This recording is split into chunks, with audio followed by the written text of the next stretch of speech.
success comes to those who keep evolving, and that holds true for the Fortuner. I mean, it's quite an evolution.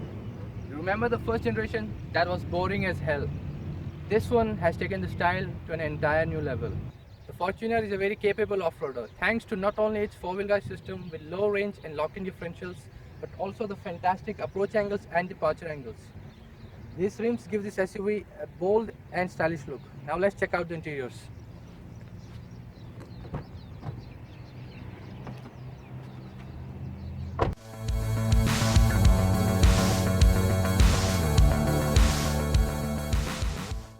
The interior quality is also a step up from the previous generation. There is nice leather here on the center console, this upper glove box. This black wood finish also looks good. Now let's talk about the features. The infotainment system is nice and easy to use, and there are features like Bluetooth and navigation. Down here we have the automatic climate control, the transfer case, and the button to lock the differentials. It also has a push button start. But what's missing here is a sunroof. The rear seats are big and comfortable. You can accommodate 3 people here. You can also move forward these seats to create additional knee room on the third row. There are 2 air vents here and 2 at the back seat, and you can control them via these buttons. The stylish looks continue at the rear end. Here we have this gorgeous tail lights, an integrated spoiler, use of chrome again. But by the way, what are these 2 guys doing here? Someone go ask Toyota.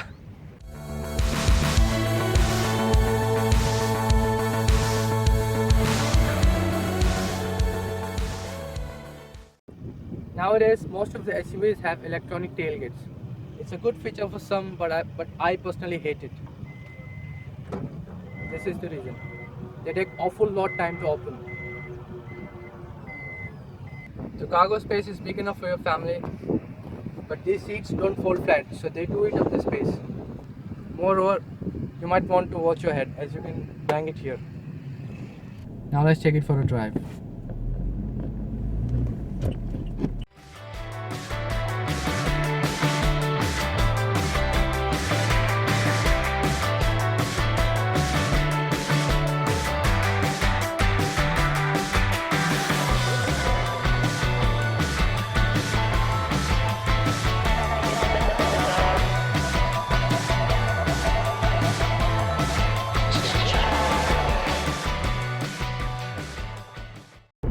The new Fortuner retains the same 4.0 V6 engine from the second generation, and it comes with 2 driving modes, Eco and Power.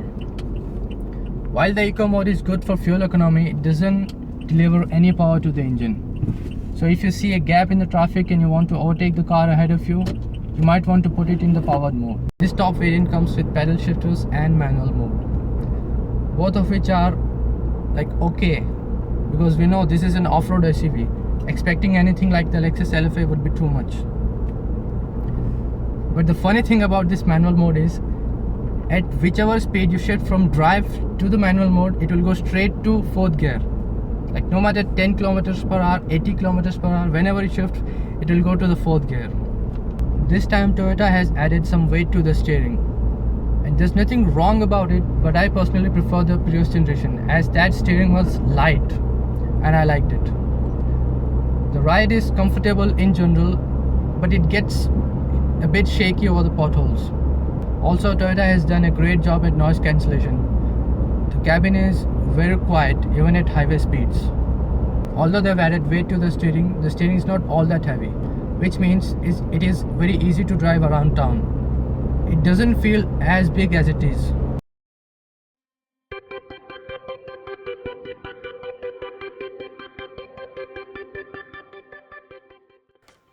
We all know that the Fortuner is based on the Hilux pickup truck. Both are good off-roaders, but the Fortuner is obviously a better place to be in. However, it is not still the best in class. It faces tough competition from the likes of Ford Everest.